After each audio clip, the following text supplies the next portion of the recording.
¿verdad? Pero por eso también, para ayudarnos en el entendimiento de estos capítulos, les mandé unos videos.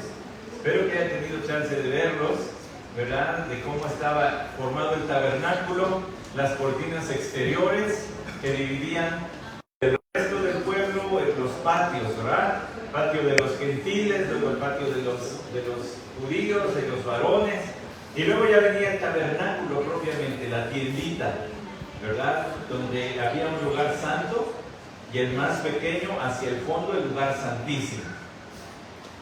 El objeto principal de todo esto era el que nos corresponde ver hoy. El más importante, el que encabeza la lista de todos los objetos que iban a ser construidos, es el que vamos a ver hoy. Y yo espero que las 3 horas que tengo para darle esta predicación sean suficientes. No sé, espero que el tiempo que tengo para hoy, el plan funcione para que veamos el arca del pacto, el arca de Dios y muchos otros nombres, el arca del testimonio, que muchos otros nombres que recibe en la Biblia. ¿Sabe usted que se menciona el arca más de 200 veces en la Biblia? No es cosa menor, es importante esto. Entonces, Éxodo 25, versículo 10, hasta el versículo 22 es la lectura para esta mañana. Yo la voy a realizar en voz alta, pero le voy a pedir que se ponga de pie para la lectura nuevamente de la palabra de nuestro Dios. Éxodo capítulo 25, versículo 10 hasta el 22, y dice así: harán también un arca de madera de acacia. Su longitud será de 2 codos y medio, su anchura de 1 codo y medio, y su altura de 1 codo y medio. La revestirás de oro puro, por dentro y por fuera la revestirás, y harás una moldura de oro alrededor de ella. Además fundirás para ella 4 argollas de oro y las pondrás en sus 4 esquinas, 2 argollas a un lado de ella y 2 argollas al otro lado. También harás varas de madera de acacia y las revestirás de oro, y meterán las varas por las argollas a los lados del arca, para llevar el arca con ellas. Las varas permanecerán en las argollas del arca, no serán quitadas de ella. Y pondrás en el arca el testimonio que yo te daré. Harás además un propiciatorio de oro puro. Su longitud será de 2 codos y medio y su anchura de 1 codo y medio. Harás igualmente 2 querubines de oro. Los harás de oro labrado a martillo en los 2 extremos del propiciatorio. Harás un querubín en un extremo y el otro en el otro extremo. Harás el propiciatorio con los querubines en sus 2 extremos de una sola pieza. Y los querubines tendrán extendidas las alas hacia arriba, cubriendo el propiciatorio con sus alas, uno frente al otro. Los rostros de los querubines estarán vueltos hacia el propiciatorio. Y pondrás el propiciatorio encima del arca, y en el arca pondrás el testimonio que yo te daré. Allí me encontraré contigo, y de sobre el propiciatorio, de entre los 2 querubines que están sobre el arca del testimonio, te hablaré acerca de todo lo que he de darte por mandamiento para los hijos de Israel. Hasta allí, vamos a orar. Señor, rogamos tu bendición para tu palabra, y que la meditación de ella, Señor, produzca la santidad que esperas de nosotros, la vida hermosa en Cristo que tenemos, lleve fruto diariamente en todo lugar. Gracias, Señor, por tu palabra. Enséñanos, instrúyenos, corrígenos, transfórmanos. Amén. Tome su lugar, por favor. Esta semana hablaba yo con una persona que tiene como 70 años en el Evangelio y me decía: qué bonita es la vida cristiana. Y a mí me encanta ir a la iglesia, ir al estudio bíblico, la reunión de oración y luego la comunión con los hermanos. Esa persona es mi mamá y conozco bien a lo que se refiere. Y una de las cosas que más he visto a mi mamá hacer es leer la Biblia. No, la he visto hacer muchas cosas muchas veces. La he visto hacer corundas, ¿verdad? La he visto hacer huevos rancheros para celebrar que ya llegó la Serie Mundial. Entonces me hacía mis huevitos rancheros, ahora me los hace mi esposa. ¿cierto o no? Huevitos rancheros para ver el partido de béis, ¿verdad? La he visto hacer muchas cosas, pero una de las que más la he visto hacer es abrir la palabra de Dios y leer, y la he leído no sé cuántas veces en 70 años, más o menos, de vida cristiana. Cuando pienso en eso, hermanos, pienso en ¿qué la mantiene allí? O sea, el Señor me rescató a los 18 años, tengo 4 de creyente, cierto, 26 de creyente, pero ¿puedo llegar a 70? ¿Seguirá apasionándome después de 70 años la palabra de Dios? ¿Seguirá cautivándome? Yo creo que sí. Si tan solo entendemos lo que estamos haciendo. Abrimos la palabra de Dios y entramos a la nube de gloria, como entraría Moisés. Bueno, no físicamente, pero venimos a la comunión con Él.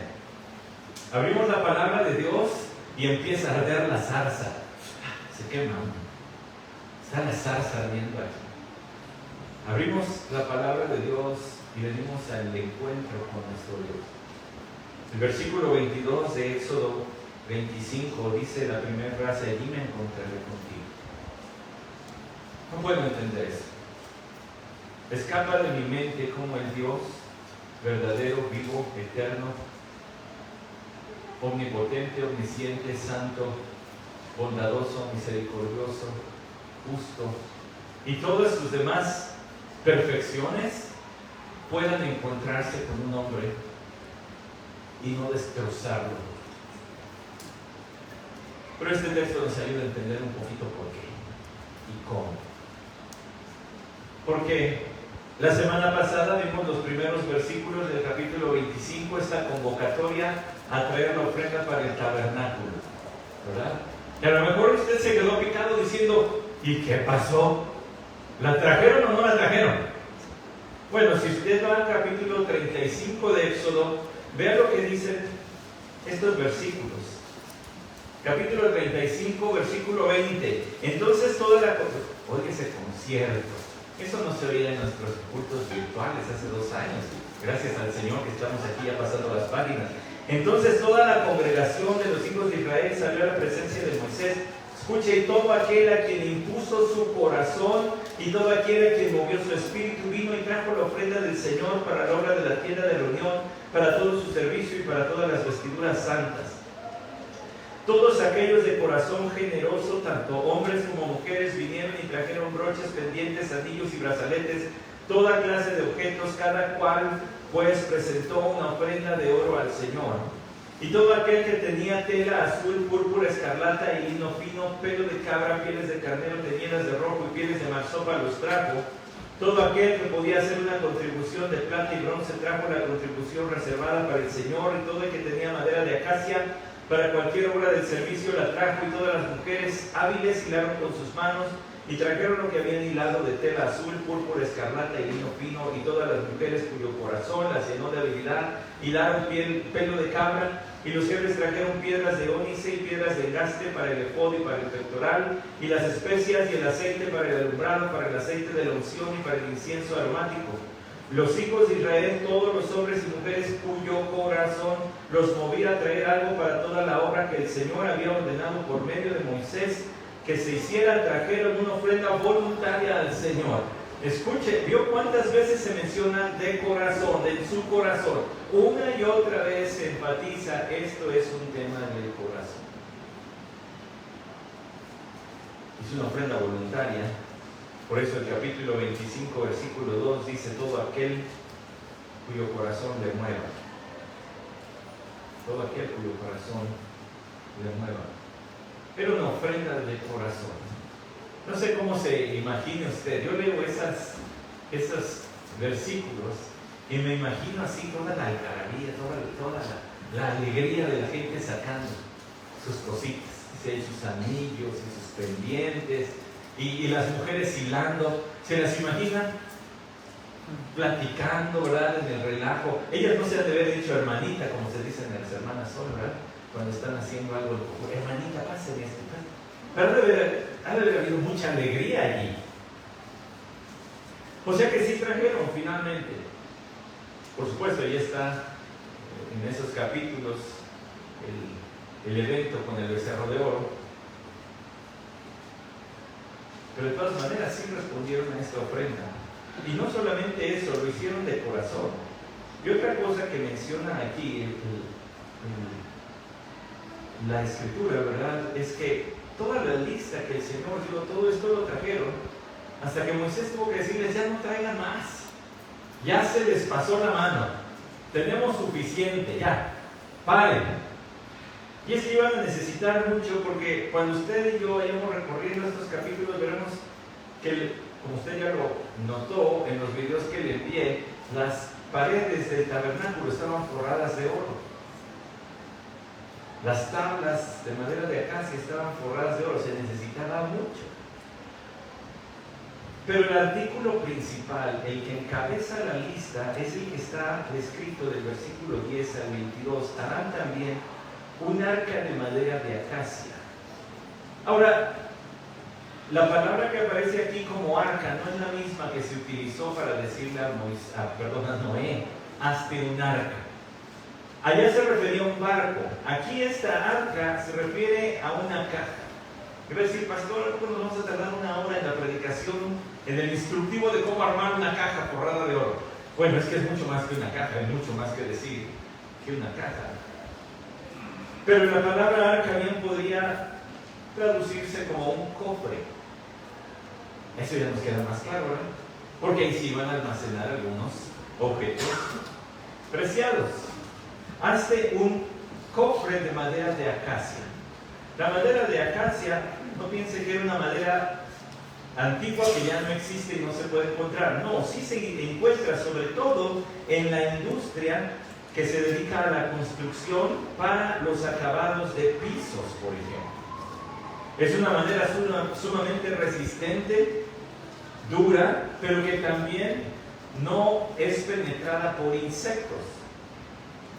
De modo que es buena porque se puede poner a la intemperie y los animalitos no van a ir a hacer sus niditos y a erosionarla, ¿verdad? Como a veces sucede con la polilla, que la dejan como papel.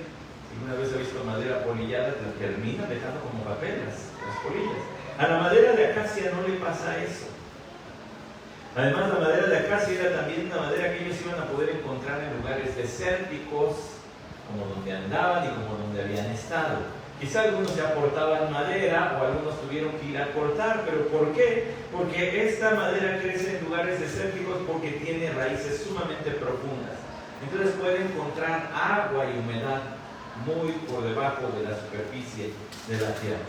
Así que no iba a ser tan difícil encontrar, y además sus características le permitirían que esta arca, además de todo, iba a estar forrada de oro, como usted leyó, pero este cofre, este cofrecito, esta caja, que además no era muy grande. No sé cuánto se imagina usted, ¿verdad? En el videito, espero que hayan visto el video, el modelo 3D que les envié, ¿verdad? Para que todos viniéramos ya con la idea más fresquecita. Pero más o menos debió haber tenido un largo de 1 metro 10 ya forradita, y más o menos de unos 70 centímetros, 74 centímetros ya forradita de oro. O sea, tampoco era un cajón, ¿no? Como este bulto que está allá, no, hombre, era una cosa chiquita pero pesada, porque ya forrada de oro se estima que debía haber pesado unos 90, entre 80 y 90 kilos. Uno diría, bueno, hasta entre dos portachones o al menos flacos pero garrudos, pues iban aguantando. No, pero le iban a tener que transportar con cuidado, ¿verdad? Entonces tiene usted vio allí, y lo vamos a ir viendo, sus postes y sus argollas para cargarla. Dice un arca, un cofre de madera de acacia, su longitud será de 2 codos y medio, su anchura de 1 codo y medio y su altura de 1 codo y medio. O sea, lo mismo, ¿verdad?, de ancho que de alto, entre 70 y 80 centímetros. Si uno la ve de lado, se ve un cuadro entonces. Si la ve de ladito, pues ya es un prisma y una forma rectangular por su costado. Ya le dije las medidas, y la revestirás de oro puro por dentro y por fuera la revestirás, y harás una moldura de oro alrededor de ella. Esto es sumamente cautivador. Si usted analiza este texto y va y consulta, no es difícil ya consultar, hermanos. No piense que los predicadores tenemos bibliotecas secretas en calabozos, llaves escondidas, y allá hay libros que nadie tiene acceso.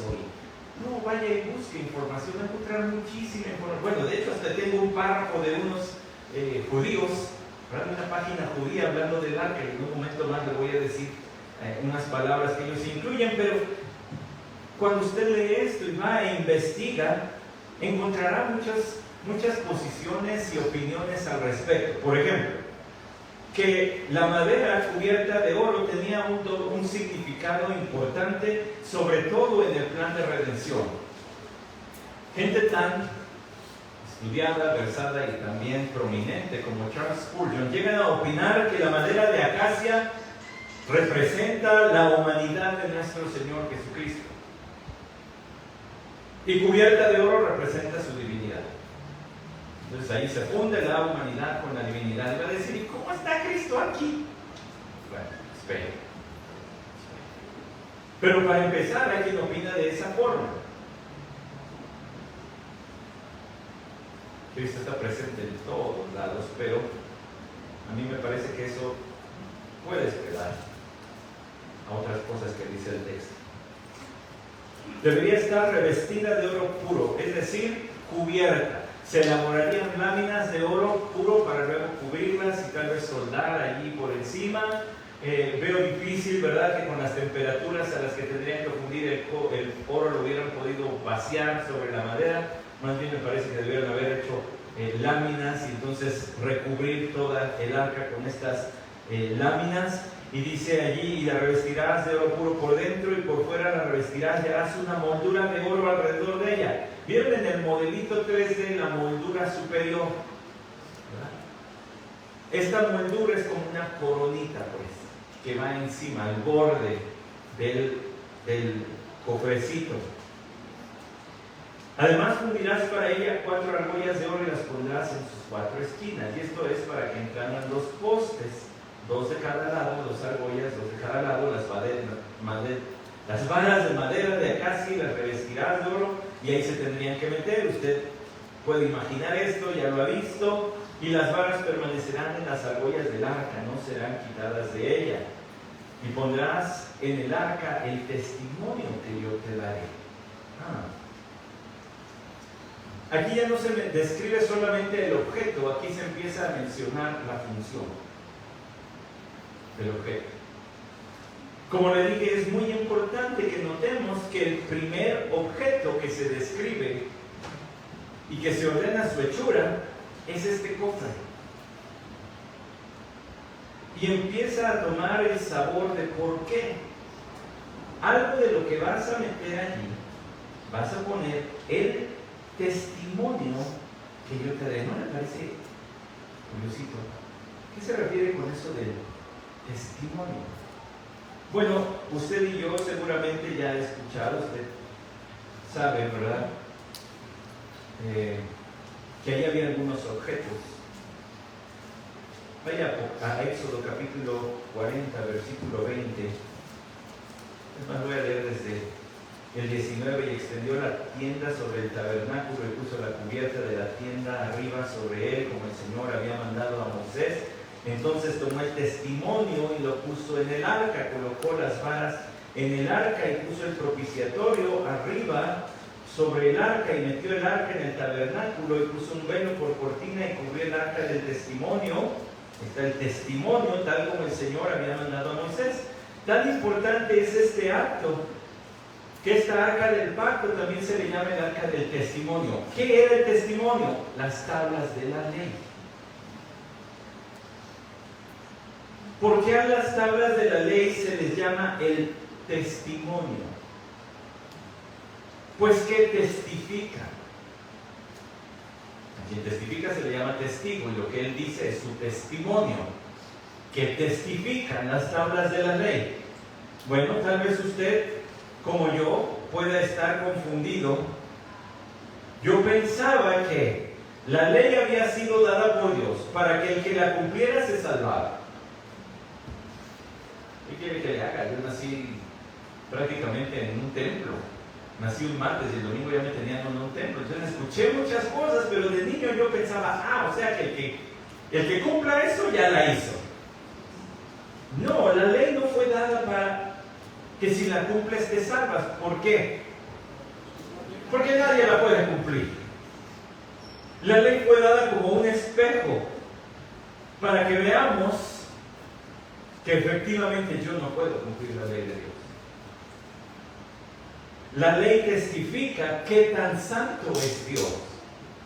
No darás falso testimonio. Si alguna vez has dicho una mentira, aunque la etiquetes de bondadosa, aunque la etiquetes de mentirita y aunque le digas que era blanca, ya mentiste y eres pecador delante de Dios. Si alguna vez has robado, pero yo no he robado millones. Eso es que robar millones. Bueno, pero si alguna vez te has quedado con lo que no es tuyo, ¿cómo se llama eso? Robar. ¿Y cómo te llamas? Ladrón. Si alguna vez has codiciado la oveja, el asno, el buey, ay, mis vecinos ni animales tienen, ni les gustan ni los perros. Si alguna vez has codiciado lo que sea de tu prójimo, ¿cómo se llama eso? Codiciar. Y eres un avaro. Ya rompiste la ley de Dios.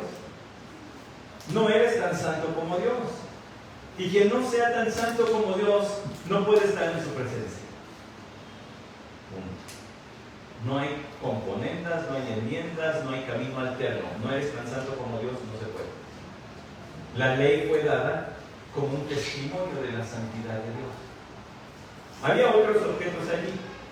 La vara de Aarón, un tazón con un poco del maná que el Señor les proveyó, pero ahorita nos vamos a concentrar en el testimonio, que es lo que dice Éxodo 25. Dice allí, Éxodo 25, y aunque menciona también, ¿verdad?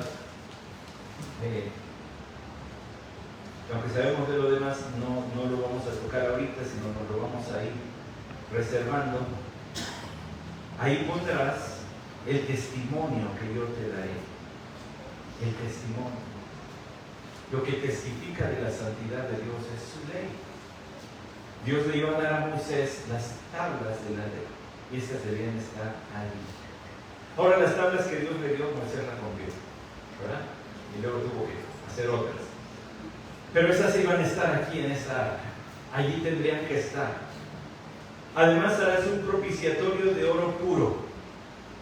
¿Sabe qué es el propiciatorio? Es la tapa. Posiblemente la coronita esta de la que se habla, imagínenselo por favor, está el borde del arca. Pero si yo le pongo una coronita aquí alrededor, entonces la tapa ya tiene que la sujetar. La coronita la va a mantener y hace tope con el borde. Entonces, ahí está la coronita y luego vendría el propiciatorio de oro puro. Su longitud será de 2 codos y medio y su anchura de 1 codo y medio, la misma que la del arca. Entonces se sobreentiende que la moldura sería externa para capturar el propiciatorio y no se cayera, no se fuera de lado y se descubriera el interior. Entonces, allí harás esta tapa, harás igualmente 2 querubines de oro. ¿No me fascina esto? ¿Por qué no dice 2 arcángeles? ¿Por qué no dice 2 ángeles? Porque los querubines están relacionados con la presencia de Dios. A ver, regrésese conmigo por favor, porque todavía como que no se encarrera. Todavía lo veo así como, ¿qué es tan largo? ¿Por qué va tan rápido? Es sospechoso que un pastor vaya tan rápido. Bueno, regrésese conmigo al libro del Génesis, al capítulo 3, versículo 24. Tras el pecado del hombre, dice, expulsó pues al hombre y al oriente del huerto del Edén puso querubines y una espada encendida que giraba en todas direcciones para guardar el camino del árbol de la vida. Puso querubines a guardar este lugar. Porque acuérdense que al hombre ya se le había prendido el foco satánicamente hablando, ¿verdad? Bueno, no hablando yo, sino ellos pensando satánicamente, digo, sí puedo ser igual que Dios. Y entonces iban a verse tentados a ir a regresar al árbol. Entonces el Señor puso guardia para que no pasara. Qué interesante, cuando usted quiera puede escuchar las predicaciones que di del libro de Génesis. Son como 323,000, sí son un montón. Pero pueden ir a ver las predicaciones. Y allí le explico que algunos comentaristas afirman, Dios no puso allí a los querubines solamente para guardar el árbol de la vida, sino también para indicar el lugar donde se encontrarían con Dios. Porque cuando usted va al capítulo 4 de Génesis, se encuentra a Caín y Abel ofreciendo sacrificios al Señor. Bueno, Abel, Caín llevó ofrenda de la tierra, del fruto de la tierra. ¿Cómo sabían a dónde tenían que ir? ¿Cómo sabían lo que tenían que entregar? De modo que Dios acepta la ofrenda, el sacrificio de Abel, pero rechaza la ofrenda de Caín.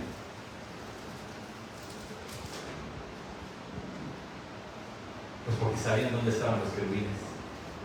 Ese es el lugar donde hay que ir a entregar al Señor. ¿Qué? Sacrificio. Tiene que haber sangre. Porque lo que merece el pecado es la muerte, la sangre. Entonces el hecho de que Caín trajera ofrenda del fruto de la tierra representa el pensamiento de Caín que el pecado no era tan grave.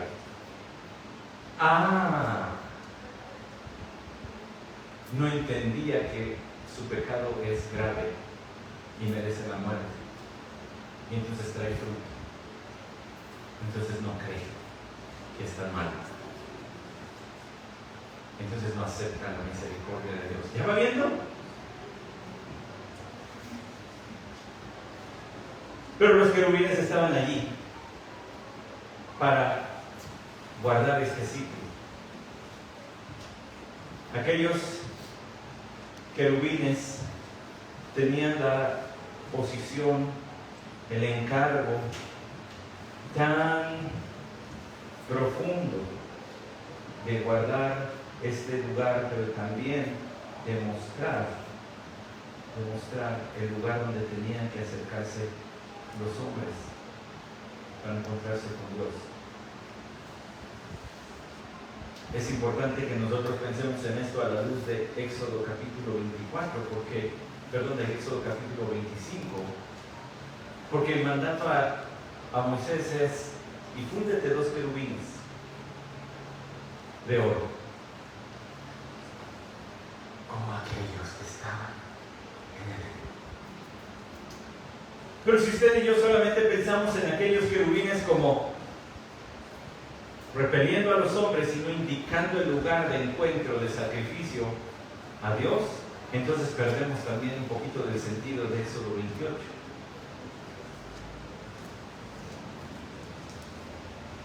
Cuando usted piensa en estos querubines también, por supuesto, tiene que pensar en Ezequiel capítulo 28, versículo 14. Ezequiel 28, 14 dice: tú, querubín protector de alas desplegadas, yo te puse allí. Estabas en el santo monte de Dios, andabas en medio de las piedras de fuego. Perfecto eras en tus caminos desde el día que fuiste creado hasta que la iniquidad se halló en ti. Este es Ezequiel 28, que si lee los titulitos, y su Biblia tiene titulitos como la mía, dice profecía contra el rey de Tiro. Pero de pronto Ezequiel deja de lado el hablar del rey de Tiro y parece describir a alguien más. Y esto no es un error, por supuesto que no es un error, es la palabra de Dios.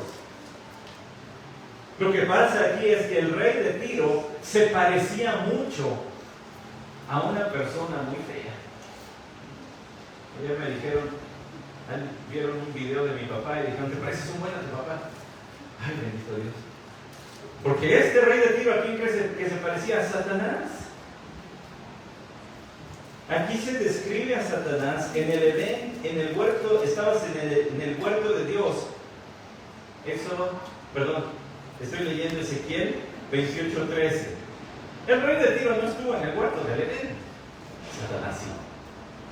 Se presentó al hombre y a la mujer. Tú, querubín, estabas en la presencia de Dios, en el monte de Dios, dice allí. Los querubines están asociados a la presencia de Dios. Allá en el Génesis, aquí en Éxodo y también en Ezequiel. Y se le dice, no sé si notó, que se le dice, desde el día en que fuiste creado. Los hombres no somos creados, el único creado fue Adán y Eva. Pero los ángeles fueron creados. Entonces, si dice aquí, fuiste creado, no está hablando del rey de Tiro, está hablando de Satanás. Satanás es un ángel que fue creado. Y dice que era este querubín de alas desplegadas. Regrésese, por favor, ahora al libro del Éxodo. Regrésese a Éxodo, porque el Señor le dijo que tendría que hacer un propiciatorio, y en el versículo 18, harás igualmente 2 querubines de oro, los harás de oro labrado a martillo en los 2 extremos del propiciatorio. Es decir, como es una tapa rectangular, ponlos uno a cada extremo. Harás un querubín en un extremo y el otro en el otro extremo. Harás el propiciatorio con los querubines en sus 2 extremos de una sola pieza. Y los 2 querubines tendrán extendidas las alas hacia arriba, cubriendo el propiciatorio. Es decir, estarían puestos a los extremos, pero sus alas cubrirían todo el propiciatorio. Se extenderían sobre toda la longitud de la tapa. Querubín de alas extendidas. No es que representen a Satanás, es que estos estaban al servicio de Dios. Satanás fue creado para el servicio de Dios. Sus rostros de los querubines estarán vueltos hacia el propiciatorio, es decir, estarán agachados como viendo al interior de la caja, el cofre. Y pondrás el propiciatorio encima del arca, y en el arca pondrás el testimonio que yo te daré. Nuevamente lo que dice el versículo 16, pondrás el testimonio. La ley, aquello que testifica de la santidad de Dios, lo pondrás allí. Este objeto, hermanos, este cofrecito que Dios mandó al pueblo de Israel que tendrían que elaborar. Tradiciones judías dicen que el pueblo de Dios tenía que marchar con el arca, el cofre frente a ellos. Escuche, por favor, esto. Lo tomo de una página de estudios bíblicos judíos, donde citan a un rabino llamado Bacahel, diciendo: el arca era usada en el desierto por Israel en un número de propósitos espirituales y pragmáticos. Prácticamente Dios usaba el arca como un indicador de cuando quería que la nación se moviera. Daba la indicación de vayan, saquen el arca, ¿verdad? Bueno. Y también como indicación de cuándo debían parar. En la formación de viaje en el desierto, el arca era llevada cerca de 2000 codos delante de la nación. Esto lo vemos en diferentes puntos que así viajaban. De acuerdo con una Midrash, el punto claro de la nación de llevarla frente a ellos es que, y escuchen, esto dicen ellos, no es palabra divina, es que iba abriéndoles el camino, ahuyentando víboras, escorpiones y espinos delante de la nación para que pudiesen andar con tranquilidad. Entonces llegó a ser para ellos una cuestión como supersticiosa, ¿verdad? Si el arca va delante de nosotros, hasta los animalitos ponzoñosos huyen, para que no nos vayan a picar. Les sigo leyendo unos renglones más. Otros comentaristas judíos dicen que mientras que los que portaban el arca marchaban frente a la congregación de Israel, sus pies se elevaban unas cuantas pulgadas por encima del suelo, de modo que el arca nunca estuviese en contacto con la tierra. Fin de la cita. Llegó a ser tal superstición que se pensaba que era una especie de arma nada más donde les iba a ahuyentar a los animales, o que los que la cargaban iban a levitar, de modo que no tocaran el piso. ¿Para qué fue dada el arca del Señor? La respuesta está en el versículo 22. Allí me encontraré contigo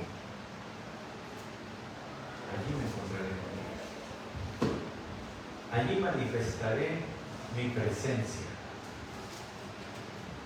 Pero por favor no se quede con que el Señor iba a manifestar solamente su presencia. Iba a encontrarse. Era para el propósito de la comunión con Dios. No solo de la manifestación divina, sino de la comunión con Dios. El hecho de que el arca sea el primer objeto que se menciona y que fuera colocado en el lugar santísimo del tabernáculo, esta tienda interior, este espacio interior de la tienda mayor, donde solamente entraba el sumo sacerdote una vez al año en el día de la expiación, representa la voluntad divina de acercarse a los hombres. Lo vuelvo a explicar. El tabernáculo era una tienda que tenía un cuartito apartado. Nadie entraba a ese cuartito. El sumo sacerdote una vez al año en el día de la expiación. Allí se colocó el arca, este cofre, el arca.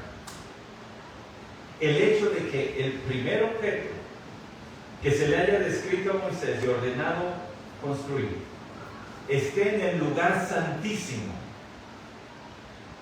representa la iniciativa divina de venir al hombre y no que lleguemos por voluntad humana a Dios. Si se da cuenta, Dios fue quien creó al hombre.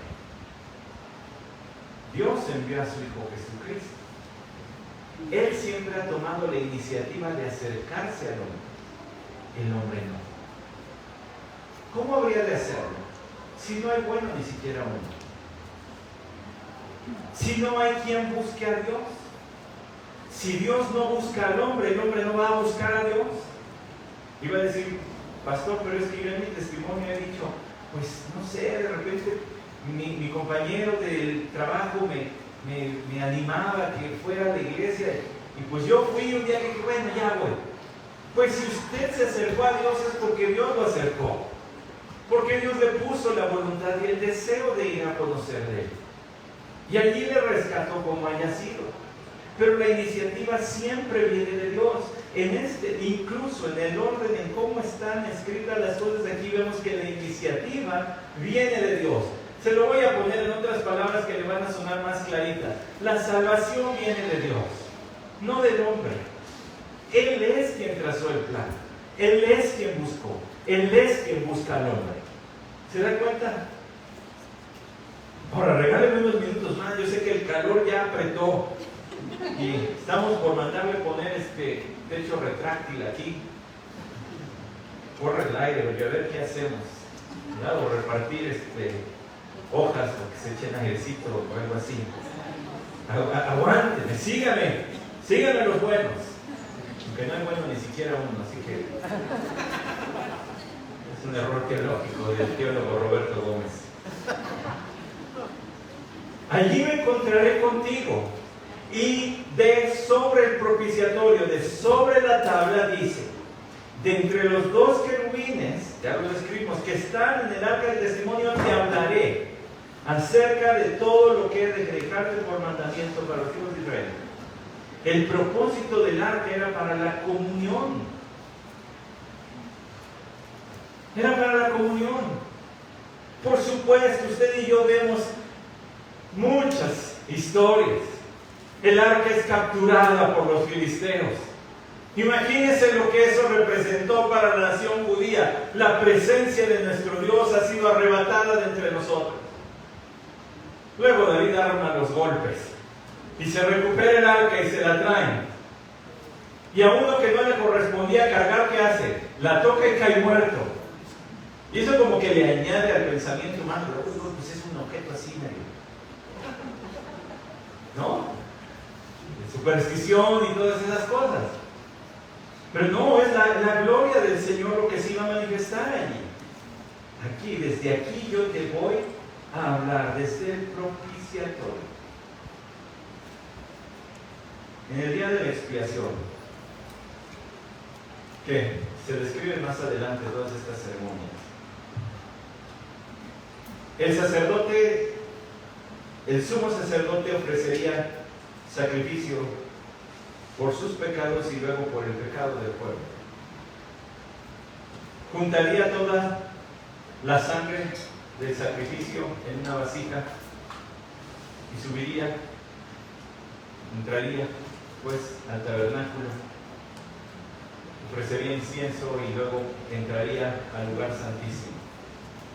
Todo esto lo haría con una cuerda amarrada a su pie y campanitas amarradas al borde de su túnica. Y mientras las campanitas se oían, es que el sacerdote se andaba moviendo, andaba sirviendo. Esta semana platicaba con nuestro hermano Ricardo, a quien le mandamos saludos, como a todos los hermanos que nos ven en Facebook, pero platicaba con él y este hecho de que Cristo se sentó representa que él finalizó su obra, porque el sumo sacerdote no se sentaba. Usted no verá una sola silla en el tabernáculo. Entraba a servir, no a descansar. Solamente Cristo acabó la obra como sumo sacerdote y ahora se puede sentar. El sumo sacerdote entraba con campanitas al final de su túnica. ¿Por qué? Porque si pecaba allá adentro iba a ser fulminado por la santidad de Dios. Si las campanitas se dejaban de oír, empezaban a jalar la cuerda para sacar al sumo sacerdote muerto. Él entraba con la sangre de los sacrificios, se presentaba frente al arca, mojaba el hisopo y empezaba a esparcir sangre sobre la tapa del arca 7 veces. 1, 2, 3, 4, 5, 6, 7.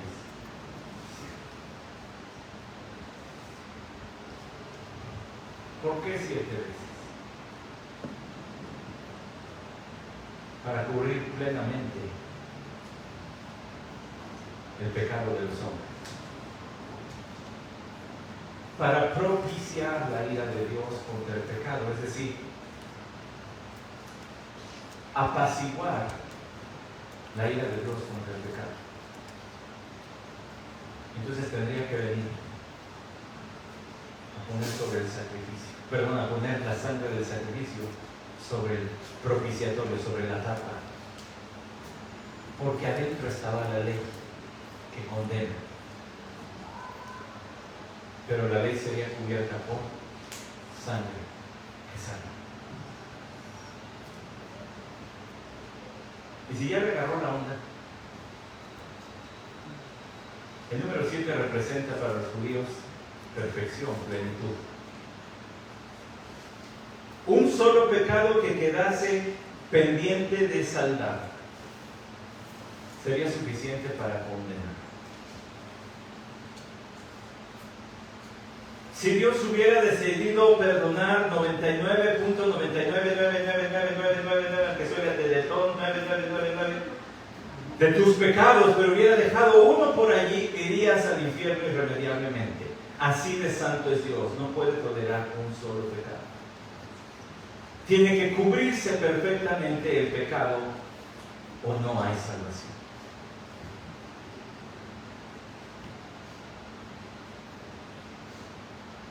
De modo que, justificados pues por la fe, tenemos paz para con Dios. De modo que quien cree en el sacrificio de Cristo Jesús, quien cree en Él como el Señor y Salvador prometido, es salvo. Porque Él ofreció un sacrificio perfecto. Con razón, cuando se tradujo el Antiguo Testamento al idioma griego, lo que se le llama, ¿verdad?, la Septuaginta, cuando se tradujo el Antiguo Testamento al griego, la palabra propiciatorio, esta que aparece aquí, fue utilizada también por Pablo para hablar de nuestro Señor Jesucristo. Y por Juan, para hablar también de nuestro Señor Jesucristo. Acompáñenme a la carta de Pablo a los Romanos.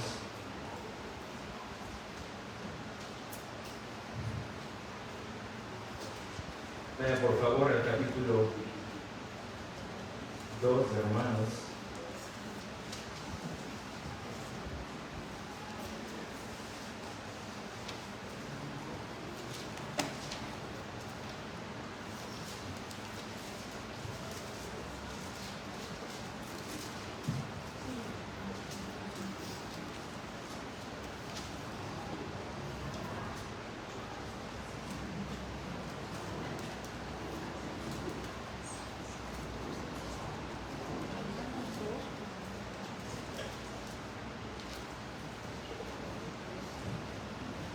En un momento, por favor, te voy a dar la cita con precisión.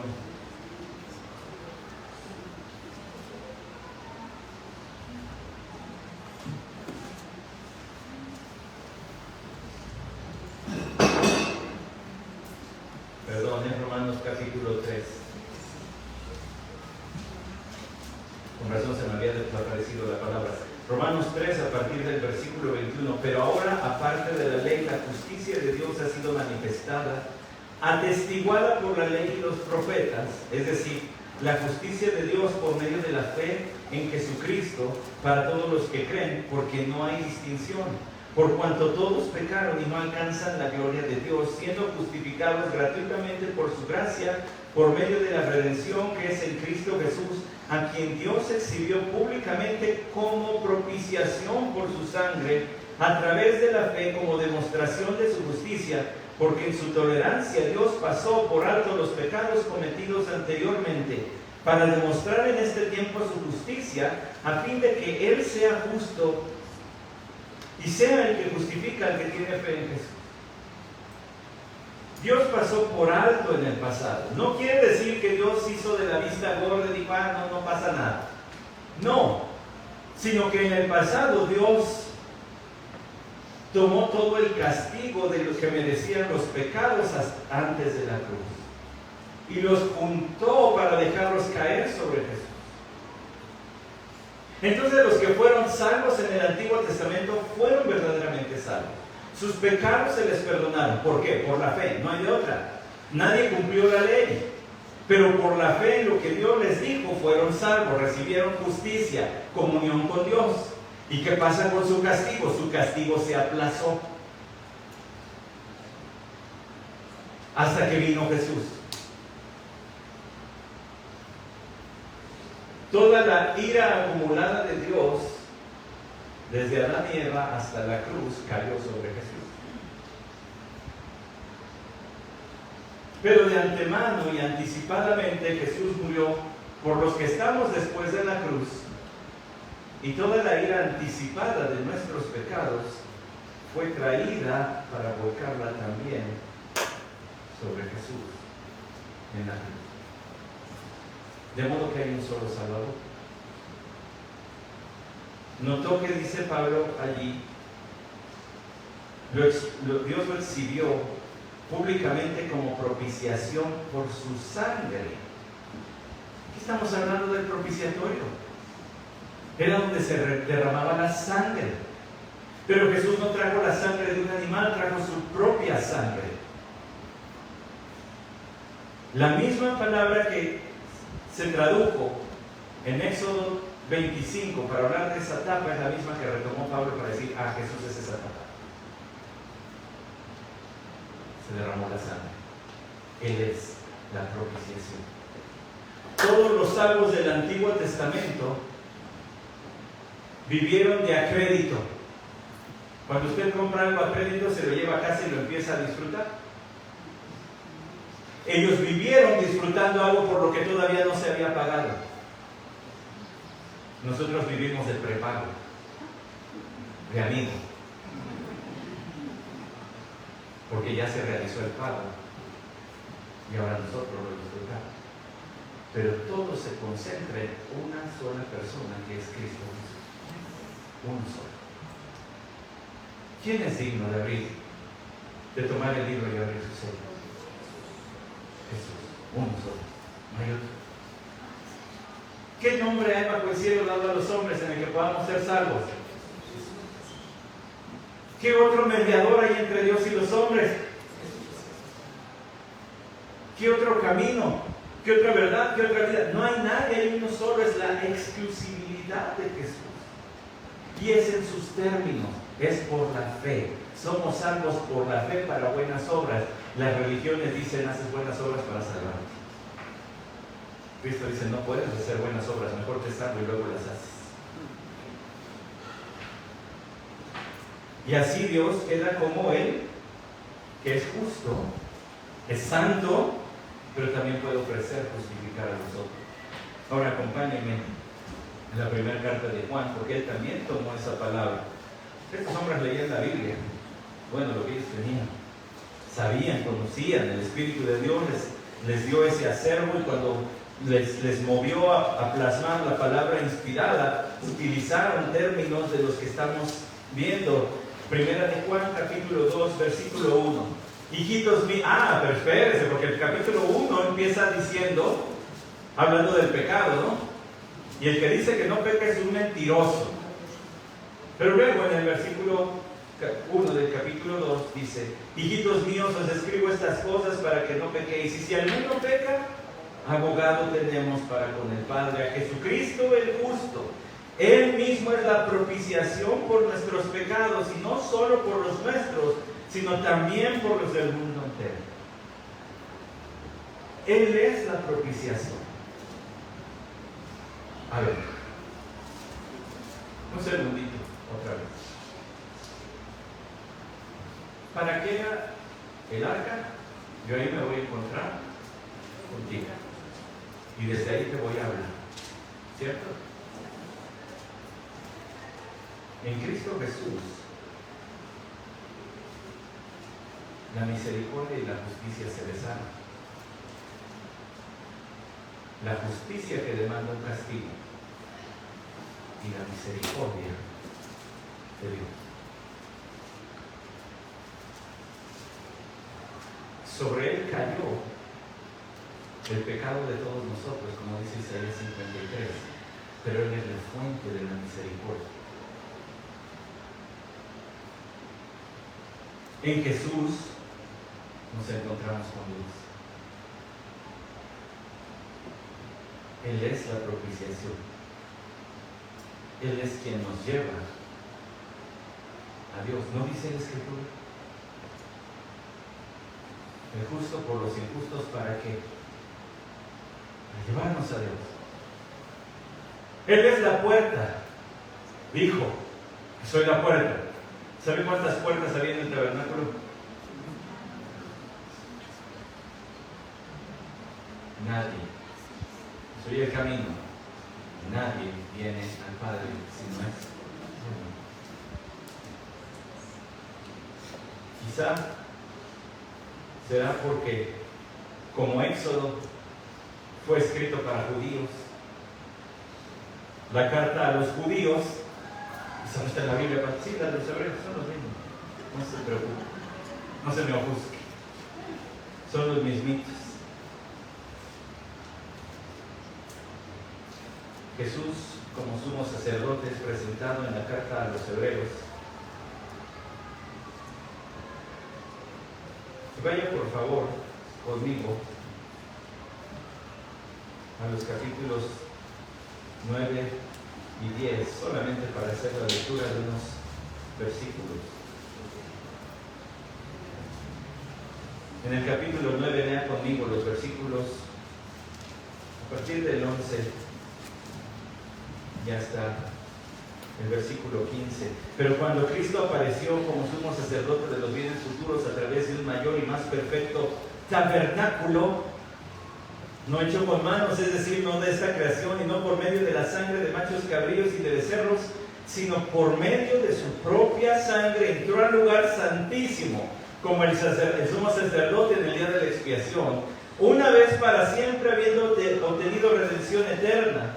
Porque si la sangre de los machos cabríos y de los toros y la ceniza de la becerra rociada sobre los que se han contaminado santifican para la purificación de la carne, cuanto más la sangre de Cristo, el cual por el Espíritu eterno, ojo allí, voy a hacer una pausita aquí, que hay una nota de esas que hay que apuntarle luego.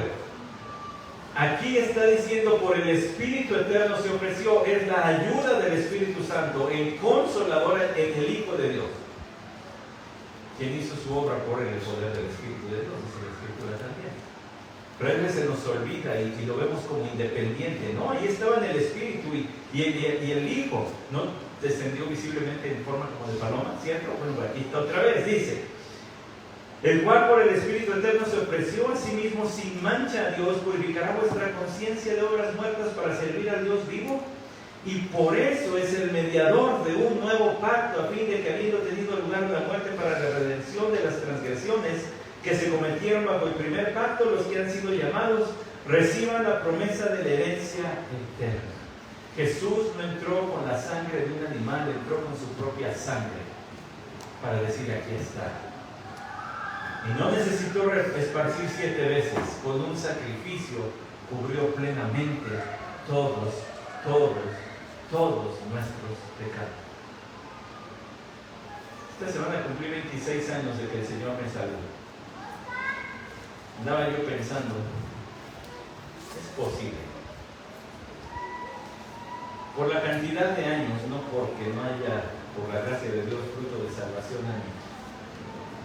Pero si viví 18 años sin Cristo y hoy tengo 26 años en Cristo, tal vez sea posible que por el número de años,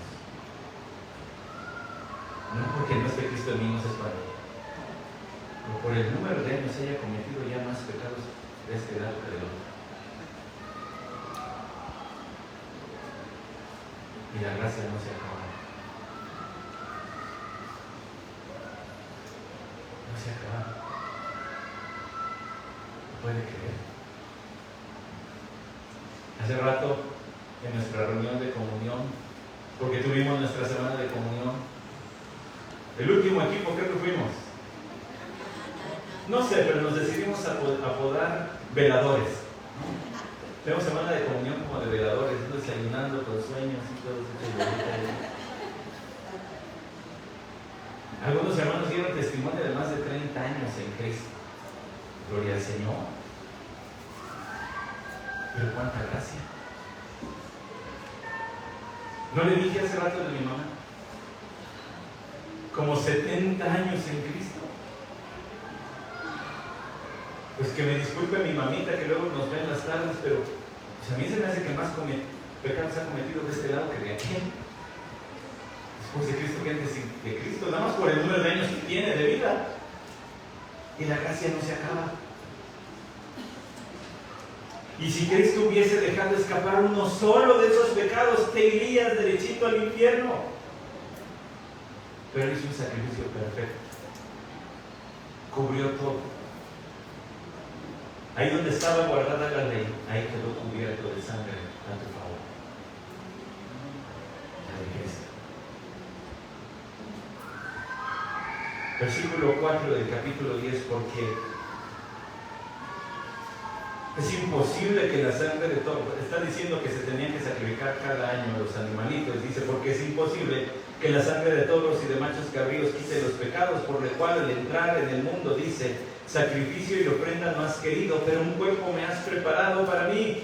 En holocausto y sacrificios por el pecado no te has complacido. Entonces dije, aquí yo he venido, en el rollo del libro está escrito de mí, para hacer tu voluntad, oh Dios. Hemos visto las semanas anteriores y lo seguiremos viendo el libro de Hebreos porque está relacionado con eso. El cuerpo de Cristo fue preparado para ser sacrificado.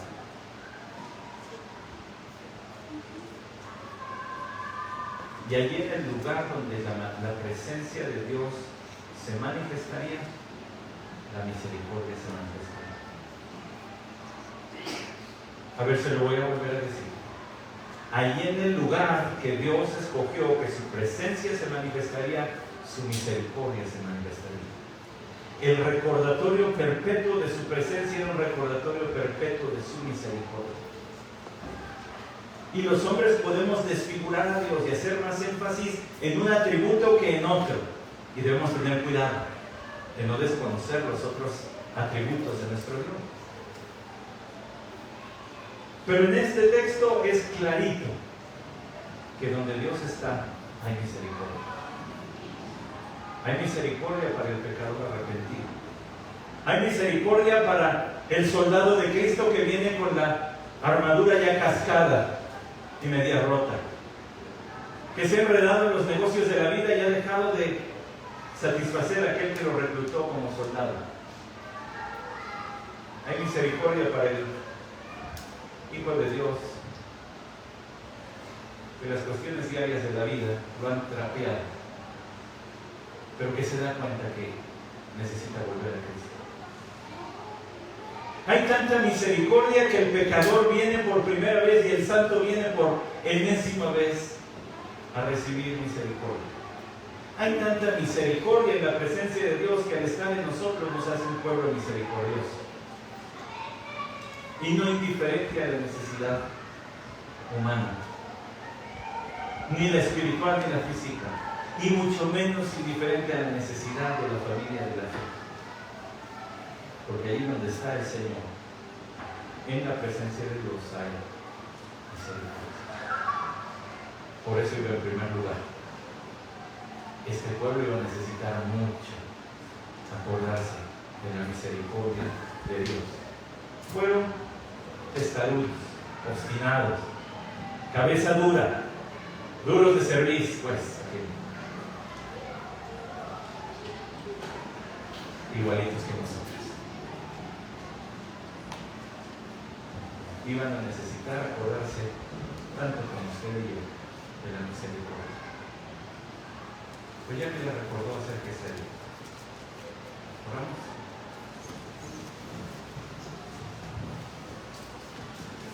Señor, cuántas gracias te damos. Es inescapable Cristo. A donde vamos, allí está, de una o de otra manera. Y hoy nos hemos encontrado otra vez con Él en tu palabra. Él es la propiciación por nuestros pecados. Y no solo nuestros, sino todos aquellos en el mundo que crean en Él recibirán misericordia y gracia y ayuda para el oportuno socorro. Con razón empezaste por allí la lista de objetos, puesto que tú te acercaste a nosotros, tú nos has buscado, tú fuiste por Adán y Eva, tú fuiste por cada uno de nosotros. Tu Hijo descendió a esta tierra a buscarnos, no a justos, sino a pecadores, lleno de gracia y de verdad, trayendo la misericordia tuya a nuestro alcance. Señor, aquí hay soldados de armadura cascada, rayada, quebrada, necesitando salir de hoy revigorizados, dejando lo que queda atrás y esforzándonos por lo que está delante y a seguir corriendo con paciencia la carrera puesta delante de nosotros. Puesto los ojos en Jesús como lo hemos hecho hoy. Y quizá aquí hay almas que nunca han, hasta hoy, quizá, entendido, este es un Dios santo el que habla la Biblia y no nos podemos acercar así como así. Tiene que haber sangre de por medio y no la de animales, tampoco la nuestra, sino la de Cristo ya fue esparcida. Ya entró, ya ofreció el sacrificio. Y hoy, en media vuelta, le ofrece salvación a todo aquel que cree. Solo creer. Y luego vendrá acompañando esa fe de sol. Tu brazo no se ha cortado para salvar y tu palabra es suficiente. Si lo has de hacer, rogamos por misericordia, por amor a esas almas que van a ser. Y también permite que en la bendición de ser habitados por tu Santo Espíritu, entonces reflejemos esta misericordia que hay en ti. A todos los hombres, particularmente a los de la familia de la fe, mayormente a los de la familia de la fe.